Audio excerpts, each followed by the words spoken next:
"This forest is perfectly delightful," declared the lion, looking around him with joy.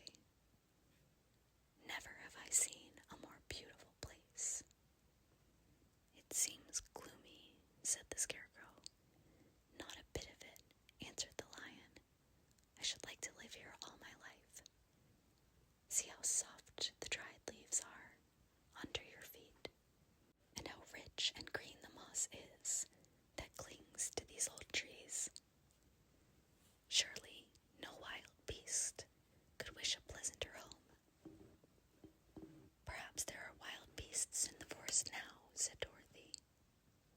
"I suppose there are," returned the lion, "but I do not see any of them about." They walked through the forest until it became too dark to go any further. Dorothy and Toto and the lion lay down to sleep, while the Woodman and the Scarecrow kept watch over them as usual. When morning came, they started again. Before they had gone far, they heard a low rumble, as of the growling of many wild animals.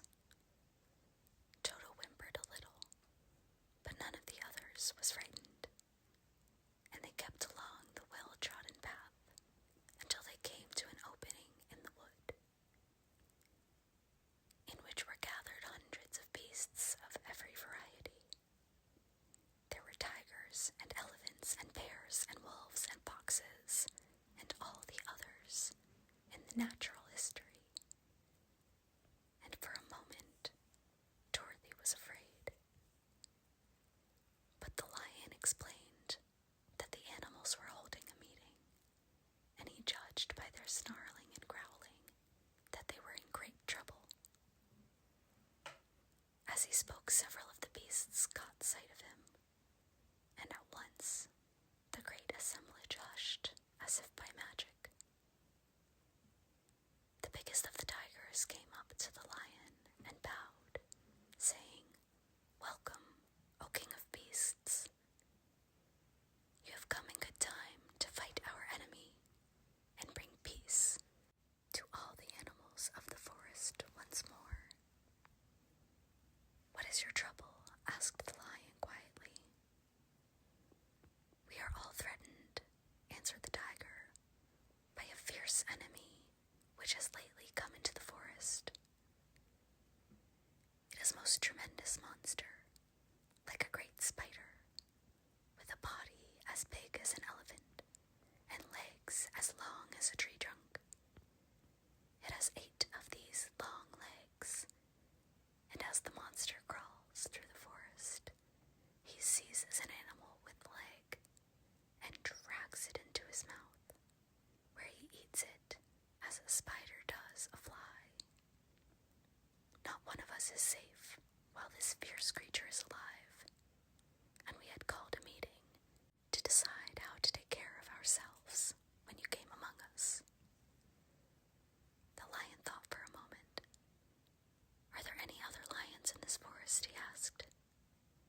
"No, there were some, but the monster has eaten them all, and besides, they were none of them nearly so large and brave as you. If I put an end to your enemy, will you bow down to me and obey me as king of the forest?" inquired the lion. "We will gladly do that," returned the tiger, and all the other beasts roared with a mighty roar. "We will." "Where is this great spider of yours now?" asked the lion. "Yonder, among the oak trees," said the tiger, pointing with his forefoot. "Take good care of these friends of mine," said the lion, "and I will go at once to fight the monster."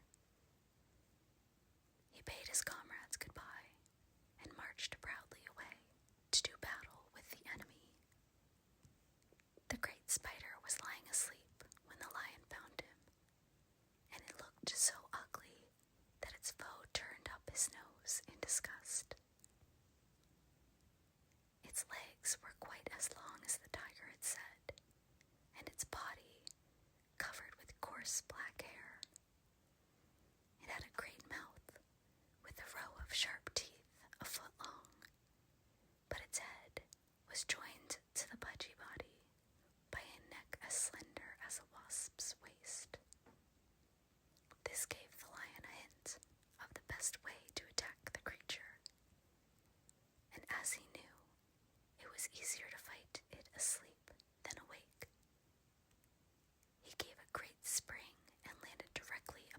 monster's back. Then, with one blow of his heavy paw, all armed with sharp claws, he knocked the spider's head from his body. Jumping down, he watched it until the long legs stopped wiggling, when he knew it was quite dead. The lion went back to the opening, where the beasts of the forest were waiting for him, and said proudly, "You need fear your enemy no longer." Then the beasts bowed